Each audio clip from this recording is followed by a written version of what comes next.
I'm Bob Bakert with Jazz Guitar Today, and we're here out at the Rocky Mountain Archtop Festival, and I'm sitting here with Doug Baumoel. Yes. Got it? Mm-hmm. Did I do that Perfect. right? Okay.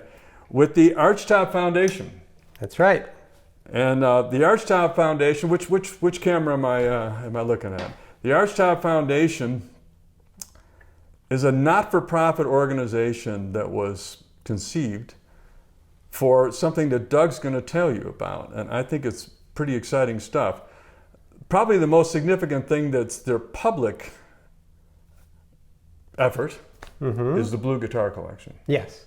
So tell us about the Sure. Archtop Foundation. What's your mission? What are you guys doing? What's up with all this stuff? So the Archtop Foundation was really founded when we learned that the Scott Chenery Blue Guitar Collection was going up for auction. And we thought that this collection really matters. It matters because, well, historically, Scott funding these guitars and commissioning these wonderful builders really started a renaissance of guitar innovation, guitar building, interest in the field.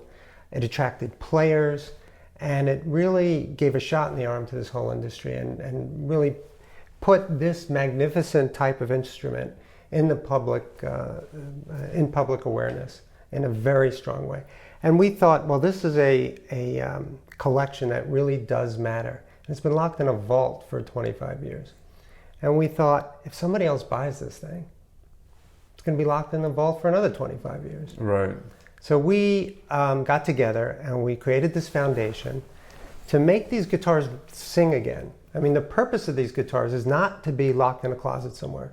Right. The purpose is for them to be played and to be studied, and to inspire, the next group of guitar builders, the next group of, we have engineering students at universities like WPI studying the acoustics of these guitars and the mechanics of these guitars and doing 3D modeling of various components.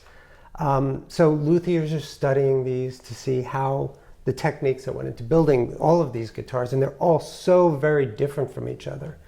We can talk about some of those differences, but it's with 22 very different visions of what an 18-inch archtop should be.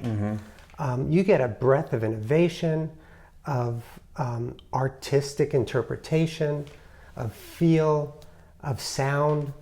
And we thought that this is important. This is a resource for luthiers. This is a resource for students of, for example, engineering. And most importantly, a resource for players.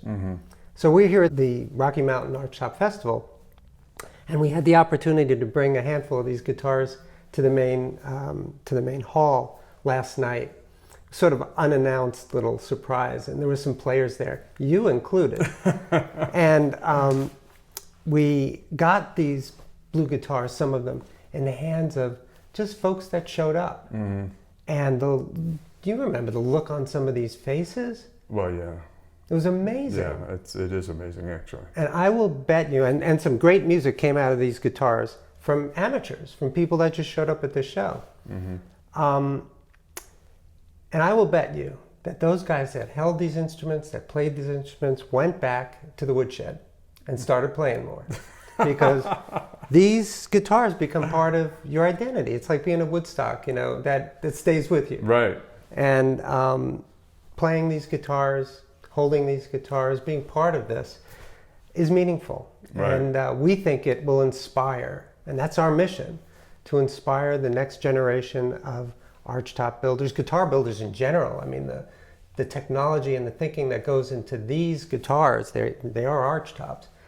But what's the purpose of any guitar? It's to move sound, to play on a string and move sound. If you think of the engineering behind an archtop guitar, it's a fascinating, it's a fascinating instrument, and it really makes a lot of sense. I personally think if you were going to, from an engineering perspective, draw the perfect guitar, it would be one of these types of guitars. Flat tops are wonderful, but there's a certain instability of their design. You got these strings pulling up on this top all the time. The archtop represents a different approach where the top is arched like a bridge. The strings compress it, making it actually stronger, not weaker over time.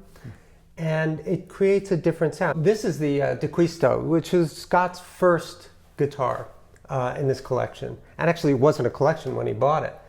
And this was one of the last guitars that Jimmy DeQuisto built.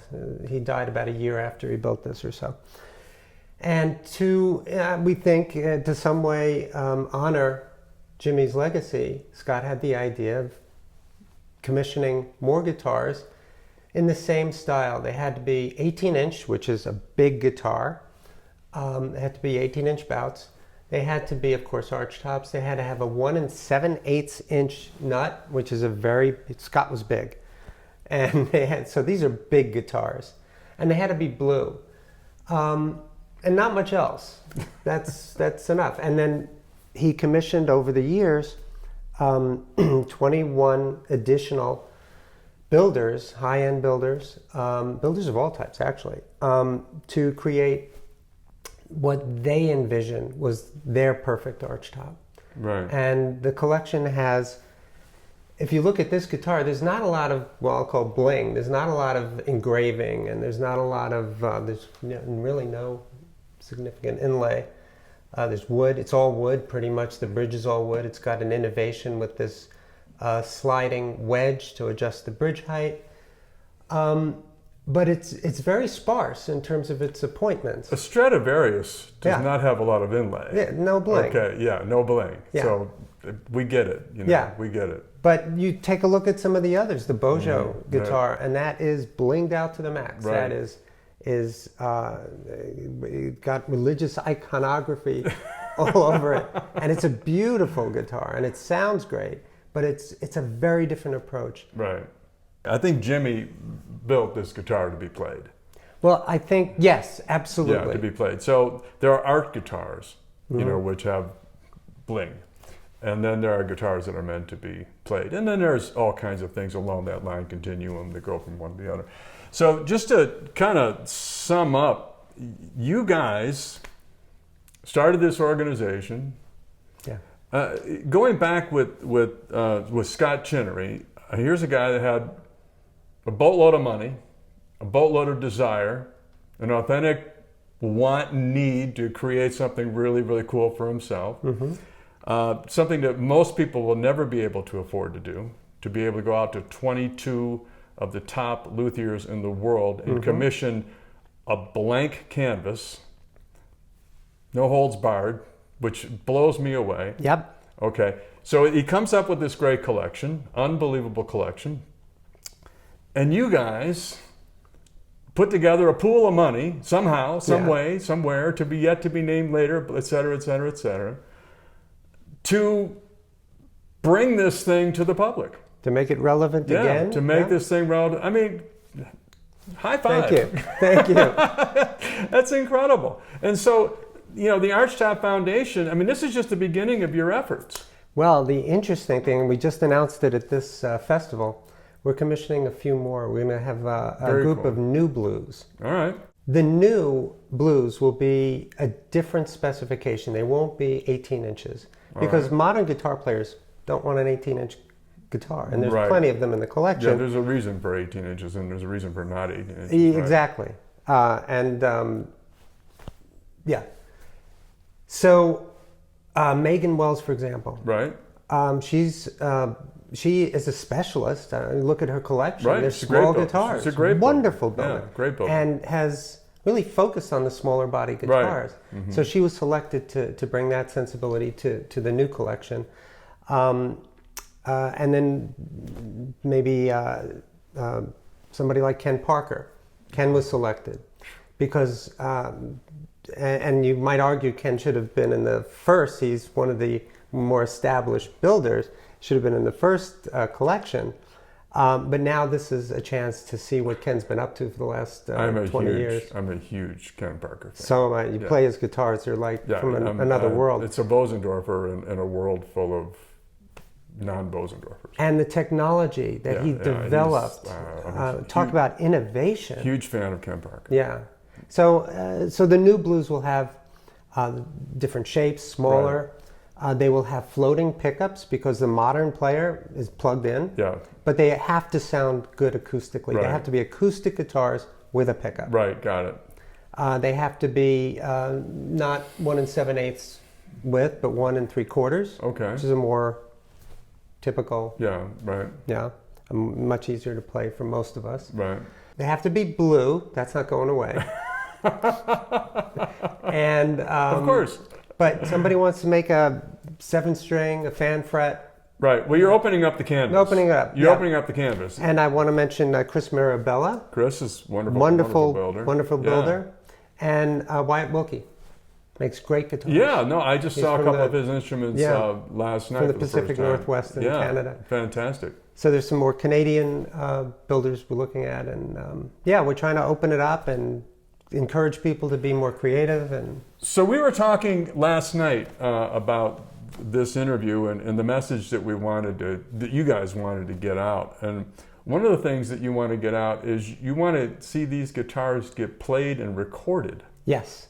And when we decided to come with all the guitars to this show, this show also backed up with Frank Vignola's guitar camp, Mile High Guitar Camp, which is a wonderful opportunity to learn and be in a community with some great players. Huge Frank fan. We're old friends and love Frank. And so that, in this one hotel, that pulled together some extraordinary players, some of the teaching staff and some of the students. Right. And so we used that as an opportunity, having all these great players here, having all of these 22 guitars here, to set up a little recording studio where we are now in a hotel room in the middle of Arvada, Colorado, setting up this recording space. And we've been inviting great players to pick their instruments, pick a couple of instruments, play them. We're gonna edit down the video, we're gonna post it, and bring this kind of music to the public where it should be. Yeah, I think that's amazing. I really do. And we're looking for opportunities to do that more. We're going to go to more shows. We're going to be at Woodstock, the guitar festival there in October, I think. Okay. And have an opportunity to do some more recording there and put the guitars into the hands of the public. So you can send an email. Well, go to our website. Go to the website, and which use the form. The website is theblueguitars.com. Theblueguitars.com. For those of you who are going, what did he say? Yeah. Theblueguitars.com. And we're entertaining proposals. There's one of those feedback forms. So tell us who you are, and we'll set up an email link to exchange more detail. Right. But we're looking for proposals, some ideas. For example, we're working with WPI, Worcester Polytech. Their engineering students are looking at these guitars and seeing how they're built and modeling some of these things. We're looking at players. Martin Taylor did a blue guitar album years and years ago. We're looking for projects like that again with some new players, some young players, some different kinds of music. These guitars are not just for jazz. Absolutely. Can I pick up that one? So absolutely not. The beauty. I mean, you can play. Excuse me, but you can play. This kind of thing. But you can also play. Absolutely. You don't have to play. They're used for all kinds of stuff. I mean, you see these in the hands of a Bruce Foreman, and that's a whole different type of country swing and jazz. There's so much you could do with these. Well, I'm a singer. Yeah. Okay, and as well as a guitar player, and I find with my particular voice that the Archtop guitar complements my voice. Yeah, I heard you playing before. And the flat top guitar fights with my voice for space in I won't get too technical, but for space in the audio spectrum, it doesn't. Absolutely. When I play some gigs where I'm playing Strats and Tellys and 335 kind of guitars, but then depending on the gig, I'll take my Archtop. I have a 17-inch Archtop. I'll take my Archtop out because I know that's the one that's going to work for my voice a whole lot better. Yeah. I rarely take the flat top out anymore. I did the other night, but I rarely take it out. And I really just, And I play everything from, you know, I studied jazz guitar in college, you know, like a lot of people have. And I know the theory and the notes and the chords and all these kinds of things. But, you know, I'll play open cowboy chords because I love them. They sound great. They sound great. And they're genre specific, and they're valid for what it is we're doing. Bottom line is yeah, Archtop guitars don't necessarily have to be played jazz on them. You can play whatever you want. Absolutely. So let's get a couple things straight. Sure. This is a not-for-profit organization. Yes. Okay. To be, at this point, it's a little different than a non-profit organization. Right. We're not authorized to take funds in. You're not soliciting funds. No. We're asking for your ears and your eyes. Asking for and your your ears hands and your eyes. if you're. Yeah. So as pure a mission as you can possibly have for something like this, it's right here, the Archtop Foundation. I mean, this is a pure mission to do a really cool thing. What else would you like to get people to know about your organization and what's going on here and what you guys are all about? Is there something we didn't touch on that you'd like to make sure that we put a pin in? People ask, you know, where the guitars, where do they live? And I'll share with you that they live in basically New England. They're in a couple of different places, but they're in New England. Right. And for players that come through New England, it's much easier for us to arrange a session. Right. You know, if the proposal is accepted. Right. That's sort of the home base, so something to consider. But we're going to try and make sure that the guitars are seen, are played wherever we can get them. So there you have it. You gotta love it. Archtop Foundation, the Blue Guitar Collection, wanting to get the guitars in the hands of players. Yep. Let's make them sing again. Unbelievable. Yeah, that's the phrase. Let's make them sing again. Let's make them sing again. Can I be clear? Let's make them sing again. I don't know of anything ever in my life that I've ever experienced that's thank you. Quite that. I don't know if it's philanthropic or I don't know what. I don't even have the word for it, but it truly is amazing. And I'm being authentic with you. Thank you. It's truly amazing. And you know, when I grew up, no, this wasn't going to happen. But you know, people are pretty cool, and people like Doug are pretty cool, and people like the rest of the organization, from players who'll be named later, are pretty cool. And this is a great thing that they are doing for an American art form, which I'll let you guys do the research on where Archtop guitars came from. Just quickly, you know, violins and cellos and all that were European, but it was an American guy that started taking that technology, if you will, let's call it technology of the day, and applying it to the instrument that we love, and that's why these things exist. And it's only been about 100 years. Yeah, it's not been long at all. So this is Bob Bakert for Jazz Guitar Today with Doug Baumoel. And we want to thank you guys. I want to thank you, Bob. It's been a pleasure. Thank you very, very much.